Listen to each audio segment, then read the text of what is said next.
வணக்கம். தமிழக வெற்றி கழகத்தினுடைய கழக பொதுச் செயலாளர் மாண்புமிகு அண்ணன் உஷா ஆனந்தன் அவருடைய தலைமையில் நாங்கள் 3 சட்டமன்ற உறுப்பினர்களும் இன்றைய தினம் முழு மனதோடு நாங்கள் கழகத்தில் இணைந்து கொண்டிருக்கின்றோம். இன்றைய தினம் உங்களுக்கு தெரியும், பேரவைத் தலைவரை சந்தித்து மதுராந்தகம் தொகுதி, பெருந்துறை தொகுதி, தாராபுரம் தொகுதி 3 சட்டமன்ற தொகுதியிலும் நடந்து முடிந்த 2026 சட்டமன்ற தேர்தலில் போட்டியிட்டு மக்கள் எங்கள் மீது நம்பிக்கை வைத்து வெற்றி பெற வைத்திருக்கின்றார்கள். நாங்கள் எதற்கு பதவி விலகினோம் என்ற காரணத்தை இந்த நேரத்தில் நாங்கள் மக்களிடத்தில் தெளிவாக வெளிப்படுத்த விரும்புகின்றோம். தேர்தல் முடிவு மே 4ஆம் தேதி பிறகு 7ஆம் தேதியிலிருந்து பல்வேறு பிரச்சனைகள் அண்ணா திராவிட முன்னேற்ற கழகத்தில் தொடர்ந்து நடந்தது. தலைமை குழு நிர்வாகிகள் கலந்து ஆலோசனை செய்தார்கள். 2 நிலைப்பாடு எடுத்தார்கள். ஒன்று, திமுக சேர்ந்து ஆட்சி அமைக்க வேண்டும் என்ற நிலைப்பாட்டை எடுத்தார்கள். இன்னொன்று, தாவேகாவுடன் ஆதரவு கொடுத்து ஆளுங்கட்சி போல் நம்முடைய தொகுதியில் மக்கள் பணியாற்ற முடியும், மக்களுடைய கோரிக்கைகளை முழுமையாக நிறைவேற்ற முடியும் என்ற 2 நிலைப்பாட்டை எடுத்தாங்க. எங்களுக்கெல்லாம் திராவிட முன்னேற்ற கழகத்தோடு சேர்ந்து ஆட்சி அமைப்பதற்கு விருப்பமில்லை. பல்வேறு அங்க இருக்கின்ற சட்டமன்ற உறுப்பினர்கள் மனதிலும் ஓடிக்கொண்டுதான் இருக்கின்றது. நாங்கள் முடிவு முன்னதாக எடுத்துவிட்டோம். அதே போன்று சிவி சண்முகன் அவருடைய தலைமையில் 30 சட்டமன்ற உறுப்பினர்கள் கையெழுத்திட்டார்கள். காரணம் இதுதான், திராவிட முன்னேற்ற கழகத்தோடு சேர்ந்து ஆட்சி அமைக்கக்கூடாது என்பதற்காக தான் 30 சட்டமன்ற உறுப்பினர்கள் கையெழுத்து போட்டோம்.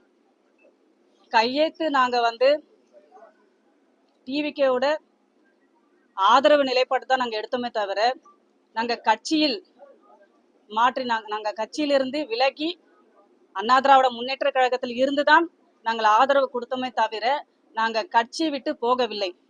ஆனால் அன்றைய தினத்திலிருந்து சமூக வலைத்தளங்களிலும் அனைத்து ஊடகங்களிலும் எங்களை பற்றி அவதூறாக பல்வேறு விமர்சனங்களை எங்கள் மீது வைத்திருந்தார்கள்.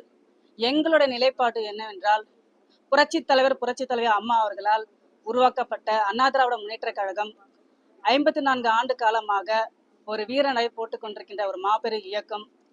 அந்த இயக்கத்திற்கு துரோகம் செய்கின்ற வகையில் திராவிட முன்னேற்ற கழகத்துடன் ஆட்சி அமைப்பதற்கு எங்களுடைய மனம் விரும்பவில்லை. எங்களை போன்றவர்கள் அங்கே இருக்கின்றார்கள். நாங்கள் முன்னதாக இந்த முடிவு எடுத்திருக்கின்றோம். அதே போன்று பார்த்தீங்கன்னா, தொகுதியில் எங்களை பற்றி அவதூறாக பரப்பி எங்களுடைய கழகத்தை சார்ந்தவர்களே எங்களை பற்றி எவ்வளவு விமர்சனம் செய்ய வேண்டுமோ அந்த அளவிற்கு விமர்சனம் செய்திருக்கின்றார்கள்.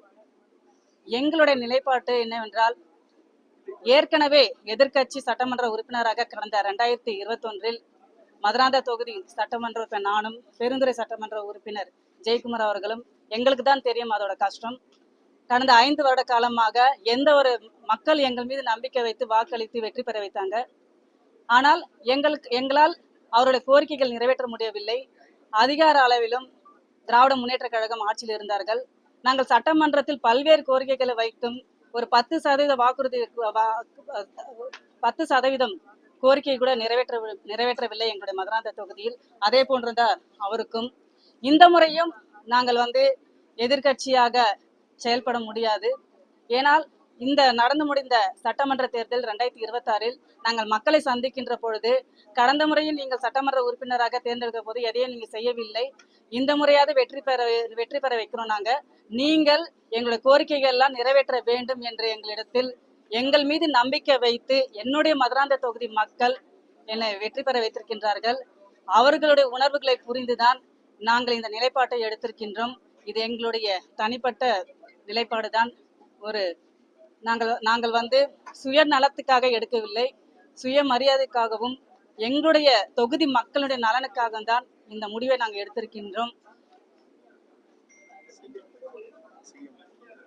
அதே போன்று பார்த்தீங்கன்னா, இன்றைய தினம் நாங்கள் பேரவைத் தலைவருக்கு கொடுத்து கடிதம் கொடுத்து நாங்கள் பேரவைத் தலைவரிடத்திலிருந்து கடிதம் கொடுத்திருக்கின்றோம். அதே போல மரியாதைக்குரிய மாண்புமிகு முதல்வர் அவர்களை சந்தித்து அவரிடத்திலும் நாங்கள் வாழ்த்து பெற்றிருக்கின்றோம். நிச்சயமாக நாங்கள் இந்த நிலைப்பாடு எடுத்திருக்கின்றோம் என்றால் புரட்சி தலைவி அம்மா அவர்கள் உங்களுக்கு தெரியும், எப்பொழுதும் ஆட்சி பொறுப்பில் ஏற்கின்ற பொழுது முதல் கையெழுத்து பெண்களுக்குடைய பாதுகாப்பினும் பெண்கள் நலன் சார்ந்த திட்டங்களை எல்லாம் அறிவிப்பார்கள். அதே போன்றுதான் முதல்வர் அவர்கள் அவர் முதலமைச்சராக பதவியேற்ற முதல் கையெழுத்தே உங்கள் அனைவருக்கும் தெரியும், பெண்கள் நலனை சார்ந்த திட்டங்களை அறிவித்திருக்கின்றார்கள். அதே போன்று பார்த்தீங்கன்னா இதுக்கு ஒரு படி மேலாக சொல்ல வேண்டும் என்றால் புரட்சி தலைவி அம்மா அவர்களால் கொண்டு வரப்பட்ட அம்மா உணவகத்தை திராவிட முன்னேற்ற கழகம் கடந்த ஆட்சியில் வந்த உடனே மூடிவிட்டார்கள். ஒரு ஏழை எளிய மக்கள் வயிறார சாப்பிடுகின்ற அந்த திட்டத்தை நிறுத்திவிட்டார்கள்.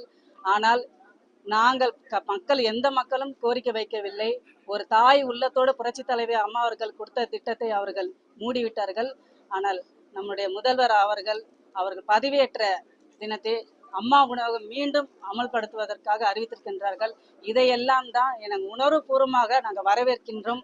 அதே போன்று அவர் பதவியேற்று 15 நாட்கள் கூட ஆகவில்லை, பல்வேறு திட்டங்களை மக்களுக்காக தொடர்ந்து பணி செய்து கொண்டிருக்கின்றார். மக்கள் அவர்கள் அனைவரும் எதிர்பார்த்து கொண்டிருக்கின்றார்கள். நல்ல ஆட்சி கொடுப்பார் என்று எங்களுக்கு நம்பிக்கை இருக்கின்றது. எங்களுடைய மதுராந்த தொகுதி மக்களுடைய நலனை கருதி மட்டும்தான் நாங்கள் தமிழக வெற்றி கழகத்தில் மனப்பூர்வமாக இணைந்து கொண்டிருக்கின்றோம் என்பதை தெரிவித்துக் கொள்கிறேன். தொகுதி மக்களுக்காக சொல்றீங்க மேம். இப்போ அந்த ராஜினாமா செஞ்சுட்டீங்க, அடுத்த தேர்தல் வரும்போது அதே தொகுதியில நீங்க நிக்கிறதுக்கான வாய்ப்பு இருக்கு.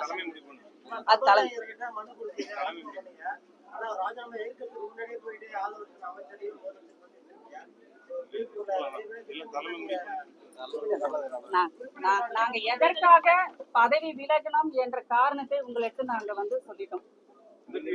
இல்ல மேடம், இப்ப நீங்க தொகுதி மக்களுக்காக சொல்றீங்க, அப்ப மீண்டும் அதே தொகுதியில நீங்க தமிழக வெற்றி கழகத்தில் நாங்கள் இணைந்து விட்டோம். அவர்கள் முடிவெடுப்பார்கள், தலைமை முடிவெடுப்பார்கள். அதற்கு நாங்கள் கட்டுப்படுகிறோம்.